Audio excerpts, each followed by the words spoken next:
고태풍 마이삭이 한반도로 북상하고 있습니다. 모레 새벽이면 태풍이 남해안에 상륙한다는 예보인데요.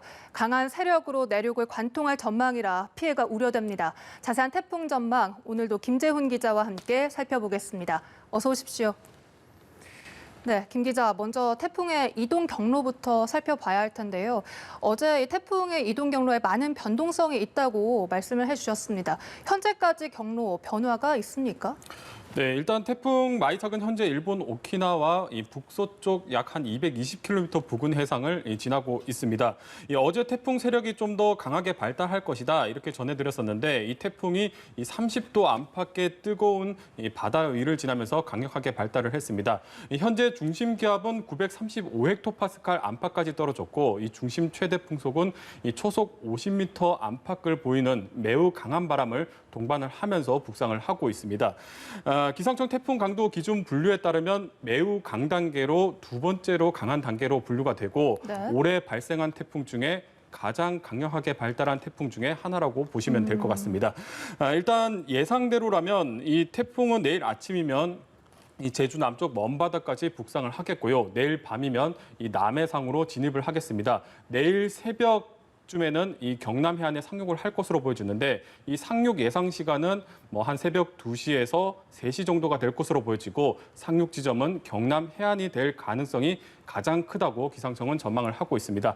이후에는 영남 내륙을 태풍이 관통을 할 텐데 이 관통하는 경로가 어제와 조금 달라진 부분이 있습니다. 네. 어제 기상청이 내놓은 태풍 예상진로는 이 태풍이 영남 내륙을 관통한 뒤 이 경북 동해안으로 빠져나갈 것이다 이렇게 예상을 했었는데 오늘 새롭게 나온 예보는 태풍이 좀 더 내륙으로 더 북상을 한 뒤에 강원 동해안으로 빠져나갈 것이다 이렇게 좀 예상을 하고 있습니다. 이렇게 되면 강원 동해안 지역이 태풍의 영향을 더 많이 받게 됩니다. 따라서 이 동해안 지역에 계신 분들은 더 좀 대비를 잘 할 필요가 있겠습니다.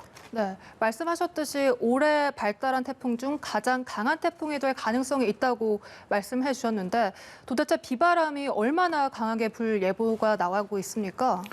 네, 일단 태풍 중심과 가까우면 가까울수록 굉장히 강한 비바람이 집중이 됩니다. 이 태풍의 오른쪽은 위험반원 그리고 왼쪽은 이 가항반원이라고 부르기도 하는데 이 태풍의 중심에 가까운 지역, 그러니까 태풍의 강도와 비례해서 이 중심에 가까운 지역은 이 폭풍 반경이라는 지역이 있습니다. 이 폭풍 반경은 태풍의 오른쪽, 왼쪽과 상관없이 굉장히 강한 비바람이 몰아치는 지역이기 때문에 이 지역에 들어가게 되면 굉장히 큰 피해를 입을 수 있는 지역입니다. 아무래도 이번 태풍 마이삭은 이 상륙할 가능성이 매우 크기 때문에 이 강풍역에 들어가는 지역이 이 피해가 우려가 되고 있습니다. 일단 태풍 길목에 놓인 제주와 영남 해안 지방으로는 초속 50m, 그러니까 시속으로 환산을 하게 되면 시속 한 180km 정도의 굉장히 강한 바람이 불 것으로 예상이 되고 있습니다. 이 정도 바람이면 바위가 날아갈 수 있는 정도이고 달리는 기차도 쓰러질 수 있는 굉장히 위력적인 바람입니다. 그 밖에 내륙 지역에서도 이 최대 시속 한 144km의 바람이 불 것으로 예상이 되고 있습니다. 이 가로수가 쓰러지고 전신주가 쓰러질 수 있는 위력적인 바람입니다. 무엇보다 이 바람에 대한 대비가 필요하겠고 이번 태풍 마이삭은 이 지난 태풍 바비와 다른 점이 굉장히 많은 비구름, 그것도 강한 비구름을 동반한다는 것입니다. 따라서 비에 대한 대비도 좀 필요하겠는데요. 일단 이 태풍의 역시 중심과 가까운 이 동해안 지역 그리고 이 남해안 지역은 지형적인 영향을 받는 지역이기 때문에 최고 400mm 이상의 매우 많은 비가 쏟아질 것으로 예상되고 있습니다. 또 특히 이 태풍이 상륙해서 관통할 때는 이 짧은 시간에 매우 강하고 많은 비가 집중이 될 수 있기 때문에 이 침수에 대한 대비를 좀 잘 할 필요가 있겠고요. 그 밖에 내륙 지역에서도 많게는 200mm 안팎의 비가 쏟아질 것으로 예상이 되고 있습니다. 지난 역대 최장 장맛비로 지반이 약해져 있을 때로 약해져 있습니다. 이 산사태 그리고 축대 붕괴에도 철저하게 대비를 좀 하셔야겠습니다. 네, 강한 바람뿐 아니라 강한 비까지 와서 많은 대비가 필요할 것 같은데요. 지역별로 고비 시점도 자세히 짚어볼까요? 네, 역시 태풍의 길목인 제주가 가장 먼저 영향을 받겠습니다. 제주 남쪽 먼바다 같은 경우에는 이르면 오늘 밤부터 태풍특보가 내려질 것으로 예상이 되고 있고요. 그리고 제주 육상은 내일 새벽 그리고 모레 오전이죠. 이제 내일 오후면 태풍의 직접 영향권에 들어갈 것으로 예상이 되고 있습니다. 이 남부 지방은 내일 오후부터 태풍으로 인한 강한 비바람이 시작을 하겠고 내일 저녁에서 밤 사이에는 이 충청과 이 강원 남부 지역 그리고 모레 새벽에는 이 수도권과 강원 북부 지역에도 태풍특보가 확대가 될 것으로 예상이 되고 있습니다. 따라서 이 제주 같은 경우에는 이 내일 새벽에서 내일 새벽부터 내일 밤 사이가 제주는 가장 태풍의 직접 영향을 많이 받는 시간대라고 보시면 되겠고 내일 오전부터 모레 새벽 사이는 남부지방 그리고 내일 밤부터 모레 오전까지가 중부지방이 태풍의 최대 고비라고 볼 수가 있겠습니다. 그리고 이 동해안 지역 같은 경우는 태풍이 이제 지나가는 길목이기도 하고 이 태풍이 동해상으로 빠져나간다고 하더라도 굉장히 조심을 해야 되는 지역입니다.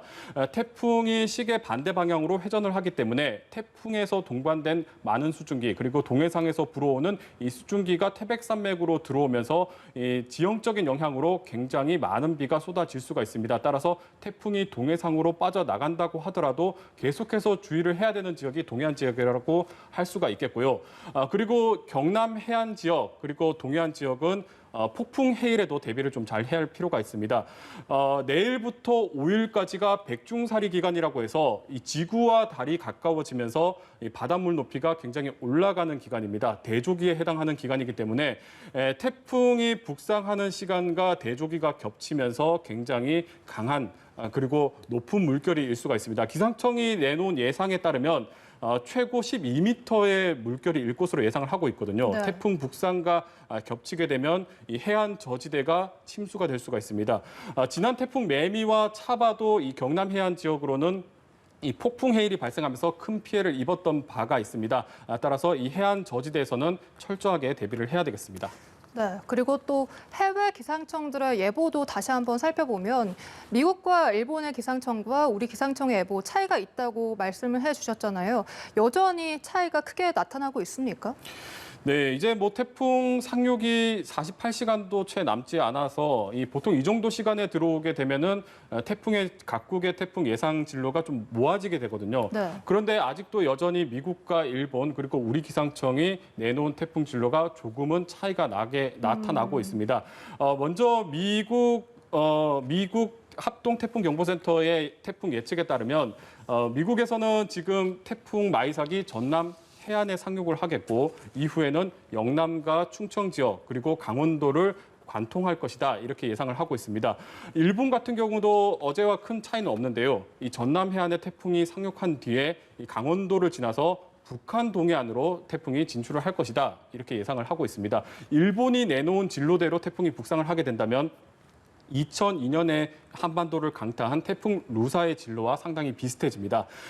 이렇게 각국의 예측이 다르게 나타나고 있는 것은 어제도 조금 전해드렸지만 이 태풍의 길을 열어주는 북태평양 고기압의 세력 변화가 좀 있는 편이고요. 네. 그리고 지금 태풍 북서쪽에서 내려오는 이 차고 건조한 공기, 그러니까 대륙에서 내려오는 상대적으로 차고 건조한 공기가 태풍 진로에 상당히 영향을 주는 것으로 지금 분석이 되고 있습니다. 이 차고 건조한 공기가 태풍 진로의 최대 변수가 될 것으로 전망이 되고 있습니다.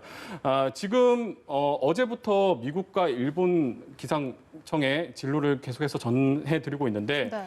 어느 나라가 맞느냐 틀리냐를 확인하기 위해서가 아닙니다. 이 태풍이 그만큼 예측하기가 어렵고 따라서 여러 가지 시나리오, 그러니까 여러 가지 태풍 경로를 두고 방제적인 측면에서 대비를 할 필요가 있다라고 판단이 되었기 때문에 미국과 일본의 진로를 지금 전해드리고 있는 거고요.